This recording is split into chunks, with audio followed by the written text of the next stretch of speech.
오늘 하나님 말씀은 누가복음 17장입니다. 11절부터 19절의 말씀입니다.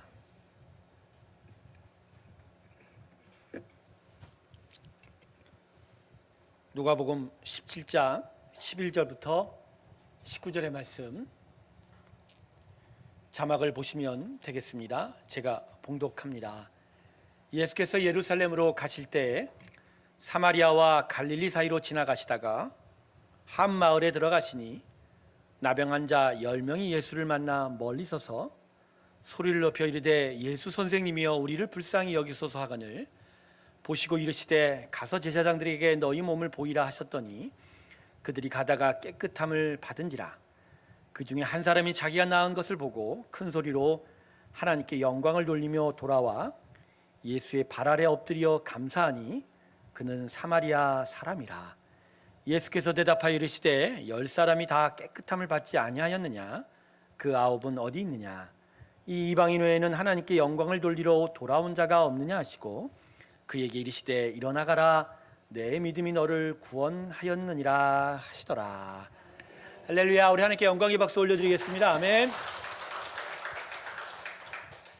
오늘 맥주 감사절로 우리가 예배를 드리고 있는데 구약의 3대 절기가 유월절, 그다음에 맥주절, 77절이라는 그 절이 있고 또 나중에 장막절, 이렇게 세 가지가 있습니다. 근데 이 구약의 3대 절기가 다 신약의 이 교회에 적용되지는 않습니다. 보통 개신교회가 지키는 절기가 부활절, 그다음에 한국 개신교회는 이제 맥주 감사절을 지내고 그다음에 11월 달에 추수 감사절을 보내지 않습니까? 그런데 이 7월 첫째 주에 있는 맥주 감사절이 구약의 맥주절과 관계 있지는 않아요. 구약의 맥주 감사절은 사실 밀농사 추수에 대한 밀추수에 대한 감사고, 사실은 6월절부터 시작해서 무교절부터 시작해서 77에 49, 50일 지난 다음의 날이라고 해서 77절이라고 부르죠. 그래서 사실은 개신교회가 지금 한국 개신교회가 지내는 맥주 감사절은 구약의 맥주절을 잇는 것은 아니고요. 한국이 농경 문화였지 않습니까? 그러다 보니까 보리추수, 보리농사를 귀하게 여겼는데 보리추수가 보통 6월 말에서 7월 초이다 보니까 그런 감사의 절기를 한 번 더 하나님께 올려드리자 해서 시작이 된 게 맥주 감사절이고요. 현대사회, 도시사회가 시작이 되는 가운데서 저는 맥주 감사절이 어떻게 보면 상반기를 보내고 하반기를 좀 더 힘차게 보낼 수 있는 하나의 이정표와 같은 역할을 한다, 그런 생각을 하게 됩니다. 자, 오늘 맥주 감사절 다시 한번 하나님의 은혜를 기억하면서 감사한 마음으로 하반기 신앙생활을 다시 시작하시고 힘차게 살아가시는 저와 여러분 되시길 주님의 이름으로 축원합니다. 기도하겠습니다. 하나님, 감사를 주시옵소서. 어리석고 부족한 우리에게 오늘 감사를 알려주시옵시고 하나님의 은혜를 더 깊이 깨닫는 복된 시간 되게 하여 주시옵소서. 예수님의 이름으로 기도드립니다. 아멘. 예수님께서 예루살렘으로 나아가실 때 10명의 문둥병자를 만나게 되었습니다. 이 10명의 문둥병자는 먼 곳에서부터 예수님을 찾아 따라왔었어요. 그들도 긋는 기가 있었기 때문에 병자를 고치시는 예수님의 소문을 익히 들고 들어왔었습니다. 안진뱅이도 그 자리에서 일으켜 세우시고 장님의 눈도 띄우고 또 소경 기머거리에 기도 뚫고 벙어리에 입을 여시고 문둥병 환자도 치료해 주시고 심지어 죽은 자도 다시 살리시는 그 예수님의 기적을, 그 능력을 이들은 익히 알고, 그래서 간절한 마음으로 이 예수님을 만나면 우리들의 문둥병도 치료함을 받을 수 있겠지라는 기대를 가지고 예수님을 쫓아 따라 나온 것이죠. 결국 그들은 어느 마을에서 애타게 찾았던 예수님을 목격하게 됩니다. 그래서 이 10명의 문둥병자가 다 감격하여 예수님을 보고 소리를 쳤습니다. 보면 13절에 보세요. 뭐라고 소리치죠? 예수 선생님이여 우리를 불쌍히 여기소서. 우리를 불쌍히 여기셔서 우리를 좀 낫게 해주십시오. 근데 사실 이들의 큰 목소리는 사실 목숨을 건 도전이었어요. 왜냐하면 당시 이스라엘 사회에 있어서 문둥병자는 사람들 앞에 나오면 안 되죠. 한국에서도 지금 법정 전염병이기 때문에 격리가 되어야 되는데, 더더욱 구약 율법에서는 이 악성 전염병, 이 부비병들은 마을 한 곳에 어두컴컴한 절벽 밑이나 굴에 격리 공간을 만들어서 이들이 거기에 단체로 거하게 만들고 나올 수가 없었어요. 만일 이들이 거리로 나오거나 그 격리 공간을 뛰쳐나오면 돌을 던져 죽여도 죄가 되지 않는 것이 구약 율법이었다는 것이죠. 그런 상황에서 이들이 거리에서 예수를 보고서 큰 소리로 외쳤다라는 건 사실 돌 맞아 죽을 각오를 한 거죠.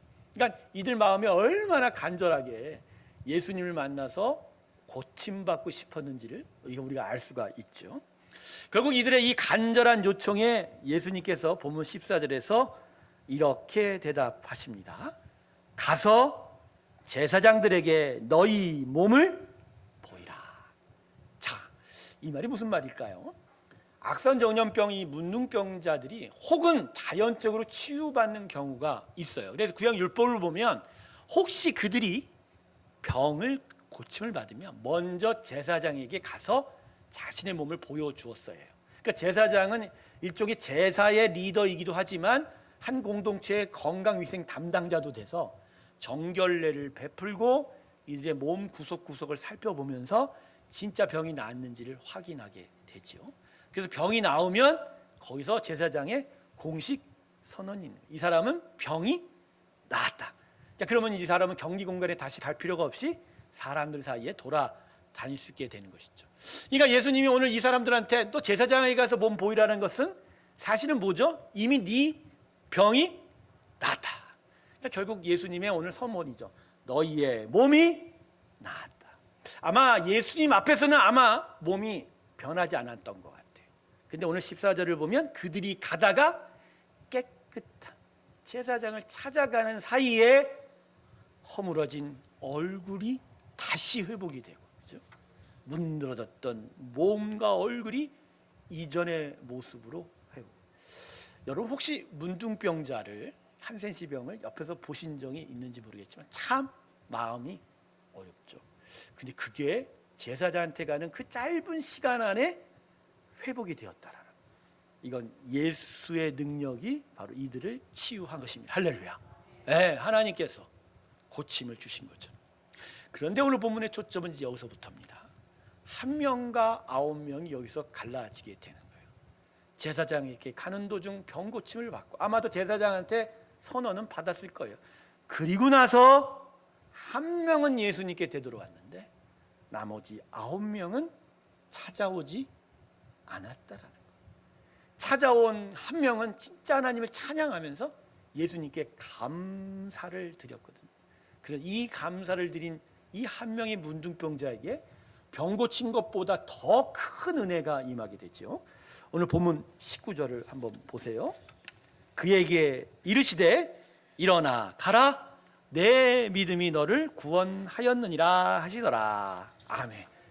감사드리러 왔더니 이 문둥병자에게 예수님이 뭘 선언하셨어요? 너가 구원받았다. 할렐루야. 구원받았다. 자, 구원의 은혜가 이 감사를 표했던 이 문둥병자에게 임하여진 것이죠. 그러면 예수님께로 돌아오진 이 다른 9명은 어떻게 되었을까요? 오늘 본문은 이 다른 9명의 이야기를 하지 않고 본문이 마감이 됩니다. 쉽게 판단할 수는 없겠지요. 하지만 복음서라는 게 무엇입니까? 예수님의 구원 사역이에요. 예수님의 말씀과 예수님 구원을 어떻게 베푸셨는지에 대한 기록입니다. 그리고 복음서에는 예수님과 함께 구원을 받은 많은 자들의 기록이 함께 적혀져 있지 않습니까? 그렇다면 이 9명의 문둥병자는 구원이 이루어졌을까요? 우리는 거기에 대해서 오늘 좀 깊이 생각해 봐야 한다는 것이죠. 성도 여러분, 왜 무슨 이유로 9명과 1명이 도중에 갈라지게 되었을까요? 10명 다 간절함으로 예수님을 찾았어요. 정말 목숨을 걸고 길거리에 나서 소리를 쳤었습니다. 그리고 다 병고침을 받았어요. 근데 무슨 이유로 한 사람은 병고침을 넘어 구원의 나라에까지 이르게 되고 나머지 9명은 그냥 병고침을 받고 본문의 성경 기록에서 사라졌냐라는 것이죠. 이들의 차이는 바로 해석의 차이입니다. 하나님이 하신 일들에 대해서 과연 이것이 어떠한 일인지에 대한 그 해석, 그 깨달음의 차이로 9명과 1명은 그 인생을 서로 다른 길로 나뉘어 갈 수밖에 없었다는 것이죠. 예수님께 돌아온 그 1명은 진짜 하나님이 하신 것에 대한 참다운 해석을 한 자입니다. 자기가 제사장한테 가는 도중 몸이 나음을 입은 걸 보고 하나님이 이루셨다, 전적으로 하나님이 이루셨음을 알았기에, 깨달았기에 그는 예수님께로 되돌아올 수 있었던 거죠. 너무나 귀하기에 이것은 감사를 드릴 수밖에 없었던 것이죠. 그런데 다른 9명은 자신들이 병 고침 받은 것을 다른 식으로 해석했을 가능성이 너무나 커요. 우리들의 일상을 보면 아마 이와 같지 않았을까 하는 생각이 듭니다. 예수를 애타게 찾아다녔던 우리들의 간절함이 그죠? 응답을 받는구나. 병에서 낫고자 몸부림쳤던 우리의 수고함에 하나님이 이렇게 보상을 해주는 거구나. 예수를 진짜 찾기 어려운데 이 만났던 행운이 우리에게 이러한 복을 줬는지 모르겠구나. 예수님이 고친 것에 대한 감사도 있었지만 거기에 더하여 이러저러한 이유들이 바로 하나님이 완전히 고쳐주셨다는 것에 대해서, 온전하게 고쳐주셨다는 것에 대한 깨달음을 얻지 못하게 만들었다는 것이죠. 새롭게 성도 여러분, 믿음이 있다 없다의 차이는 결국 해석의 차이에서부터 비롯되는 거예요. 우리가 예수님을 통해서 하나님을 우리 하나님으로 믿는 건 실상 사실에 대한 인정으로 시작되지 않습니다. 여러분, 하나님이 우리 하나님 된 게 우리의 인식기관, 우리의 이성과 감정으로 저분은 하나님이야 라고 하는 판단에서 나왔습니까? 우리는 어리석어요. 완전한 지혜 있지 않아요. 선악간의 판단이 없어요. 그래서 우리가 하나님을 하나님됨을 보고 그래서 판단하여 하나님 믿는 건 아니에요. 하나님을 믿는다라는 우리의 믿음은 사실 해석이 바뀌어버렸기 때문이에요. 해석. 이전에 눈으로 보고 귀로 듣고 손으로 만지고 우리가 경험하는 것들이 다 진실로만 받아들여졌던 타락한 인간의 본성을 뛰어넘어 무언가 하나님인 것 같은 그 다른 해석이 우리 가운데 들어왔기에 우리가 하나님이 하신 일에 대해서 이건 하나님이 하셨다라고 깨달을 수 있는 거예요. 그래서 만일 우리가 안에 내가 하나님이 하신 일을 판단할 수 있다라면 그분은 여전히 하나님을 모르는 거예요. 진짜 하나님을 아는 자는 모든 일 가운데 하나님이 섭리하여 그 모든 것들을 끌고 가심에 그 전능함을 아예 처음부터 받아들인 자예요. 그렇게 받아들일 때 우리 안에 우리의 이전의 옛삶의 해석을 뛰어넘어서 진짜 하나님이 모든 것을 역사하셨다라는 걸 깨닫게 되는 것이죠. 예수님이 사실 오늘 이들에게 이 새로운 해석을 주었거든요. 아마 이들은 예수님을 만난 병고침을 받을 거라는 소망과 기대로 나왔죠. 간절함 때문에. 하지만 예수님을 여전히 스승님이여 선생님이여 불렀던 그 랍비의 사상 속에는 분명히 그들 마음 안에는 사람의 기준이 있었을 거예요. 사람이 어떻게 이러한 역사를 이룰 수 있게 있을까? 그때 때마다 기적을 베풀기도 하지만 예수님이 이걸 못 고칠 수도 있을지 몰라라고 하는 불신도 그 안에 있었을지도 모른다는 것이죠. 하지만 그들의 불신에 예수님이 너희가 제사장에게 가서 몸을 보이라. 너희는 낫게 될 것이다. 너희 기준으로 나를 보지 말라. 나는 하나님의 아들 메시아로 너희를 온전케 할 수 있을 것이다. 할렐루야. 그러니까 이미 예수님이 하나님이 이 나를 통해서 고쳐주셨다라는 그 새로운 해석을 이 문둥병자들에게 허락하신 건데 이 9명의 문둥병자가 이 일에 대해서 마음을 닫아버린 거예요. 고쳐준 은혜는 감사하지만 그럼에도 불구하고 자신의 간절함이나 자신의 수고와 아니면 행운으로 자신에게 벌어진 일들을 생각했었다는 것이죠. 여러분, 이 9명의 실수가 우리 삶 속에서도 반복되지 않나요? 분명히 우리는 하나님을 믿는다고 고백하고 오늘 여기서 모든 일이 하나님의 일이라고 고백 안 하는 자는 없을 거예요. 그럼에도 불구하고 일상에 나타나는 수많은 사건 속에서 똑같이 고백대로 그렇게 적용하냔 말입니다. 사실 어떠한 일이 발생하거나 어떤 문제가 나타날 때 그리고 어떠한 일들의 변화가 우리 가운데 나타날 때 우리는 그 원인을 하나님에게서 찾지 않아요. 우선적으로 나에게서 찾고 우리 주변에서 찾아요. 여러분, 경제 상황이 안 좋은 것을 항상 느낄 때마다, 신문에서 뭔가가 안 좋고 경제가 안 좋다 할 때마다 우리는 무엇을 먼저 찾죠? 정부가 정책이 잘못됐어, 그죠? 사람들이 뭔가 잘못했어, 그죠? 직장이 문제가 있어, 사업장이 문제가 있어, 그러죠. 근데 처음부터 하나님의 섭리 안에서 이 경제 상황을 통해서 하나님 무언가를 하실 것이라는 깨달음은 저 맨 뒤에 가서나 생각하게 된다는 것이죠. 즉 하나님의 온전하신 섭리에 대해서 무엇보다 생각하지 아니하고 언제나 나로부터 찾고 상황으로부터 찾고, 그죠? 내 주변으로부터 찾지 않습니까? 하나님의 성도는요, 우리 인생의 모든 일들, 아니 이 창조 세상의 모든 일들이 다 하나님으로 말미암고 하나님으로 인하여 해결이 된다는 것을 믿는 자들입니다. 할렐루야. 그래서 모든 일들마다 하나님을 먼저 생각해요. 그리고 모든 일들마다 하나님의 해결 방법을 생각해요. 그리고 모든 일들마다 하나님의 역사와 그 결과에 대해서 고민하게 되는 것이죠. 제가 오늘 왜 이러한 해석에 대한 이야기를 하냐면, 감사라는 게 과연 무엇이냐는 거죠. 여러분, 오늘 이 자리에 감사를 어떻게 드리러 나왔습니까? 교회에서 맥주 감사절이라니까 헌금하러 나왔습니까? 그래도 한 번은 또 하반기 맞고 뭐 감사해야겠죠 하라고 나왔습니다. 근데요, 진짜 하나님이 원하시는 감사는 하나님이 이 땅의 주인이라는 것을 기억하고, 그래서 자신의 인생에 하나님의 은혜 따라 여기까지 왔다는 것을 깨닫는 그 진정한 감사를 원하신다. 할렐루야. 하나님이 물질을 원하고 하나님이 우리의 형식의 예배를 원하시는 게 아니에요. 진짜 하나님이 우리 하나님 되기를 원하신다. 할렐루야. 결국 우리가 진짜 하나님을 우리 하나님으로 섬기고 깨달으면서 우리의 삶에서 하나님의 은혜 없이는 살 수 없다라는 것을 내가 고백할 때, 그것이 진정한 감사가 될 것이고, 그 감사를 통해서는 하나님은 우리에게 영광을 받게 될 것입니다. 할렐루야.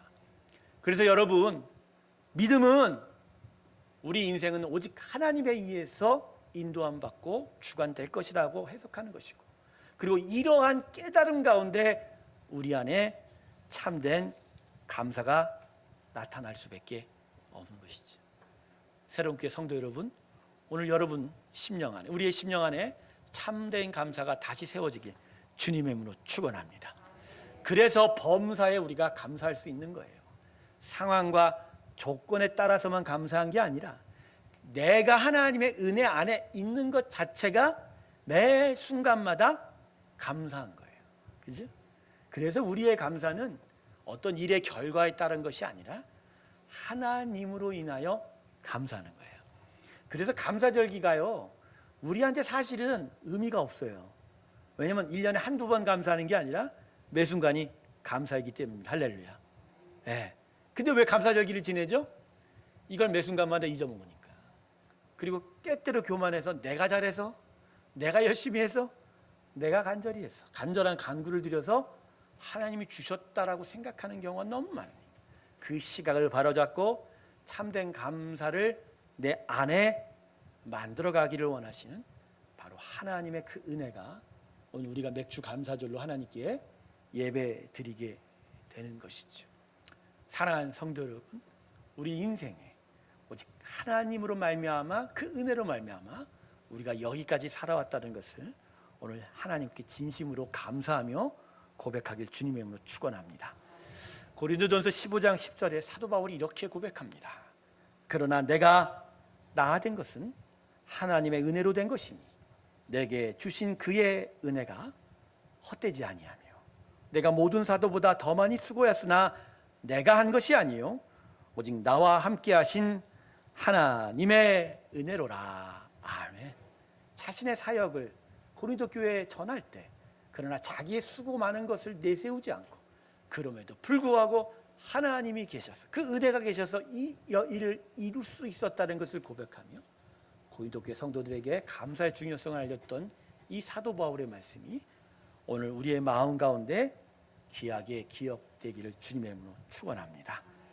사랑하는 성도 여러분, 하나님 은혜 안에서 우리의 인생을 다시 바라보십시오. 오직 하나님으로 인하여 우리의 인생이 앞으로도 계속 진행될 수 있다는 것을 깨달으시고 온전하게 주님 앞에 감사로 나아가는 저와 여러분 되시길 주님의 이름으로 축원합니다. 기도하겠습니다. 문둥병자들 다 고침을 받았지만 한 명만이 하나님께 나와 예수께 나와 감사를 드리며 구원의 은혜마저 더하여 받았습니다. 하나님, 우리가 9명이 되지 말게 하시고 저 한 사람 같이 되게 하여 주시옵시고, 하나님이 여기까지 이루셨다라는 것을 깊이 감사하며 예수 앞으로 달려가는 저희가 되게 하여 주시옵소서. 때때로 우리 자신 상황과 조건에 따라서 감사의 조건을 찾았던 우리들, 그 모든 것들을 주님 앞에 다 내려놓으며 온전히 주의 은혜만을 향하여 나아갑니다. 온전한 감사가 우리 가운데 있게 하여 주시옵시고, 참된 믿음의 나라를 향하여 더 가까이 나아가는 저희가 되게 하여 주시옵소서. 예수님의 이름으로 기도드립니다. 아멘. 이제부터 성찬식을 진행하고자 합니다. 성찬은 주님께서 십자가에 달리시 전날 밤에 제자들과 함께 뗀 떡과 그 잔을 통해서 오늘도 우리 가운데 임하셔서 그분의 희생과 고난과 사랑을 기억하게 하시는 것입니다. 맥주 감사절을 맞이해서 특별히 참된 감사로 주님 앞에 나아가는 성찬의 예식이 되기를 바랍니다. 다 같이 우리 조용히 묵상하면서 성찬을 준비하겠습니다.